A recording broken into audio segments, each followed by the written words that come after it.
Shotguns are great, but they could be better. I mean, the fact that we've had 6 DLCs and not one has added a new shotgun is a little bit upsetting. Luckily, Gage has a new supply of scatterguns to pad out our arsenal, as well as a few goodies to make the ones we have go the extra mile. This is the Gage Shotgun Pack.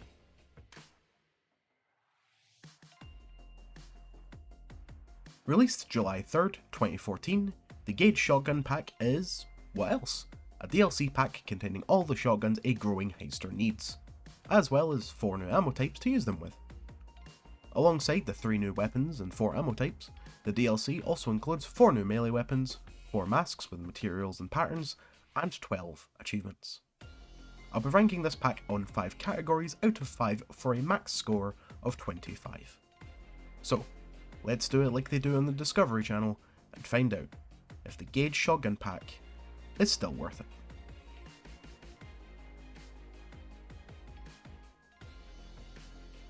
Shotguns have now been given access to new and interesting ammo types, all with different upsides and downsides, but they all benefit the player in some way, shape or form. Starting off, the Triple Aught Buckshot. This increases the damage of your shotguns by 15, but reduces the number of pellets each shot fires and lowers your total ammo by 15%. Honestly, not that big of a deal if you don't care about the special damage types and just want a normal shotgun. On top of that, players who don't own the DLC get access to 2 of these for free. However, if you wanted more, you'll have to fork over the money. High Explosive, or HE rounds, are exactly what it says on the tin. One press of the trigger and you fire an explosive slug that damages enemies within a small effective range, either stunning them fully or outright killing them. It increases the shotgun's damage by 25, reduces total ammo by 10%, and increases accuracy by 8, at the cost of reduced ammo pickup and the inability to headshot. This should only be used on a secondary weapon, or at least coupled with a weapon that has vastly superior ammo economy, as it's an effective way to deal with crowds or softening up the occasional dozer. Flechette rounds fire tiny darts that bore their way through almost anything, and when used in civilian dense areas are technically a war crime.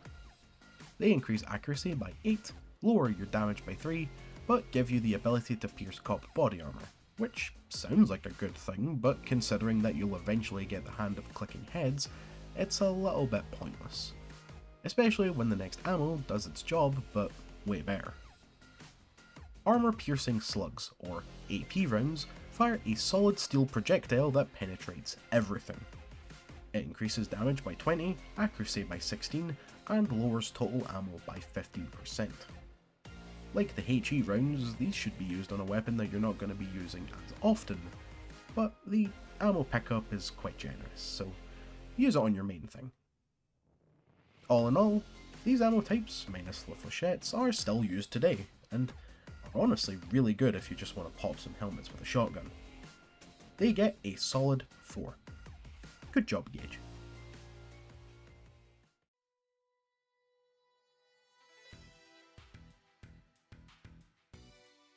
Two primaries and 1 secondary. 2 semi-auto options and 1 pump action. Let's get into it. First is the M1014, based on the Benelli M4 Super 90. A semi-auto shotgun only brought down by mid-level stats, even when upgraded, and a small magazine tube and 55 damage. But this thing's a surprising little head clicker. Just be a little bit cautious when taking it into higher difficulties, as it starts to struggle a bit. Next, the Raven, based on the Keltec KSG.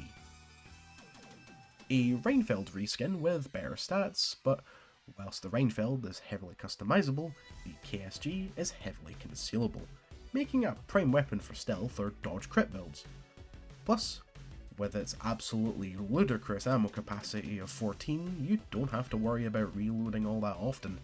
But even then, the reload is that quick it's not even an issue. And finally, the Street Sweeper, based on the Pen Arms Striker 12. Being the only secondary option in this pack, it's a very weak offering. Very low ammo, very low stats, but at least it has a massive cylinder, which you have to individually reload.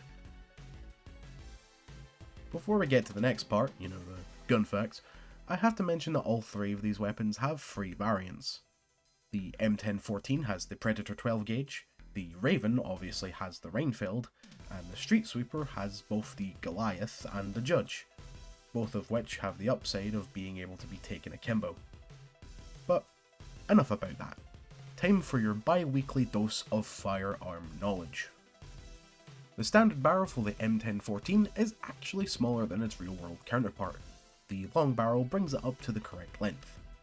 On top of that, equipping the Benelli with the short barrel turns it into the Benelli M4 NFA, and equipping either that or the one with the long barrel with the tactical stock turns either into the tactical variant. The reload animation on the Raven is actually incorrect, as the Heister only loads shells into the closest tube rather than both. Honestly, with a tweaking of code and animations, this could be corrected, as proven with the later added Argos shotgun. And finally, the reload animation on the Striker is wrong. But let's be honest, having to load a shell, press a button on the back, then flipping up this switch and winding the drum like a Nerf Rampage would make this gun even worse. Also, it's legally classified as a destructive device, because look at it. I'll give the weapons a 2.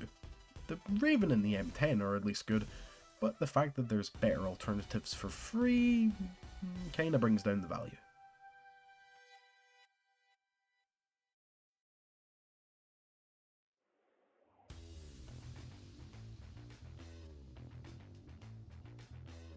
Implements of bunking, slashing, and I'd say thrusting, but there's nothing here that does that. First, the Kalas shovel, based on the Miltech Swedish steel folding shovel and having a name that stands for Kotelett Attackspett. This is a low damage melee that has high knockback, decent range, and okay concealment. Next, the Telescopic Baton, based on the ASP 21-inch expandable baton. It trades the shovel's knockdown for higher damage and more concealment.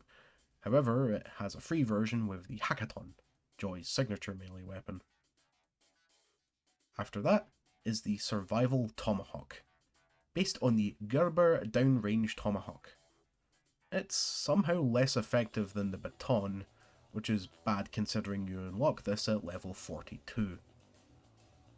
And finally, the Utility Machete, based on the K-Bar Becker tack tool. Again, it's weaker than the Tomahawk, despite being unlocked at level 54.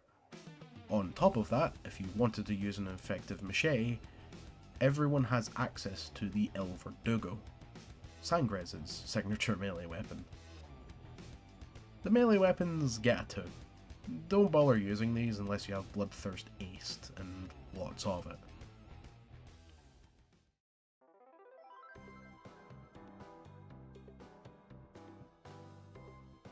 Four masks, materials, and yada yada, you get the point by now.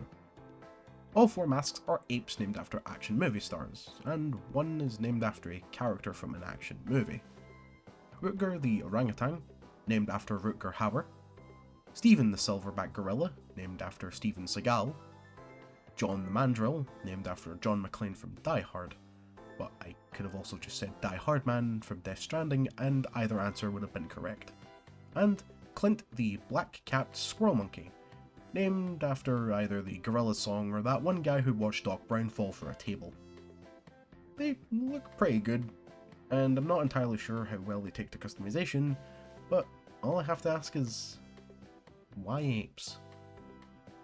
The materials are as follows: banana peel, explosive, leaf, and sparks.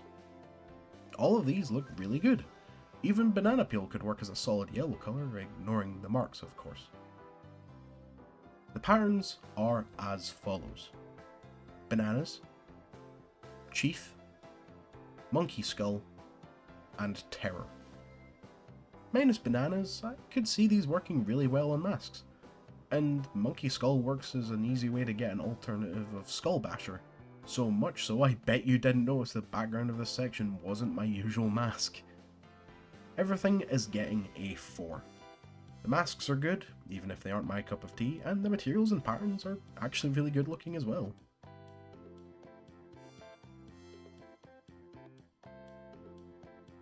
12 achievements dropped with this pack.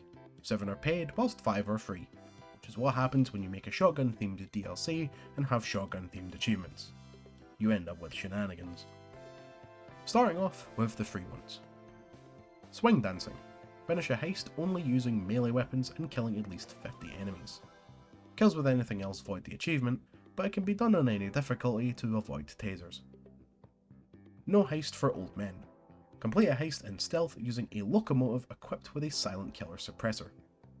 This unlocks Rutger, the banana peel material, the banana pattern, and the suppressed barrel for the street sweeper. Shotguns 101. Finish a heist with 50 enemies killed and getting an accuracy rating of 101 or above.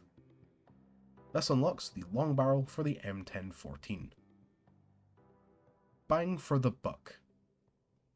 Kill 10 bulldozers with shotguns loaded with triple-aught buckshot. It unlocks Steven, the Sparks material, the Chief pattern, and the long barrel for the street sweeper. And finally, 7-11. Kill 7 enemies within 11 seconds with headshots from shotguns. It unlocks John, the explosive material, the terror pattern, and the short barrel. After the free ones, you've got the paid ones. Police Brutality. Beat a shield to death with a telescopic baton. I'd like for them to make this achievement apply to the hackathon, but it's whatever. Lock, Stock, and 8 Smoking Barrels have the Locomotive, the Street Sweeper, the Reinfeld, the Moscone, the Yzma, the Raven, and the M1014 in your inventory at the same time. It unlocks the flip-up sight for the Raven. Knock Knock. Kill 50 shields with AP rounds. It unlocks the collapsed stock for the M1014. Shock and Awe. Hit 4 enemies at once using a HE round. It unlocks the tactical stock for the M1014. Clay Pigeon Shooting. Kill 10 snipers with flechette rounds. It unlocks Clint, the leaf material, the monkey skull pattern, and the long barrel for the Raven. And finally, 4 monkeys. Beat rats on overkill difficulty whilst you and your team wear a different shotgun pack mask. With a variety of different challenges, most requiring you to use everything in the pack, I'd say these achievements get a 5.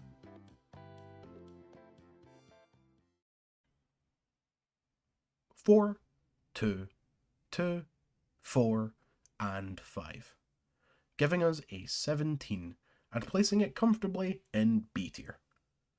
The Gage shotgun pack retroactively makes every new and old shotgun better, but the weapons themselves aren't all that impressive. Next time, we'll get up to some marvellous villainy with the Gage assault pack, and I hope to see you there. Take care, and have a good one.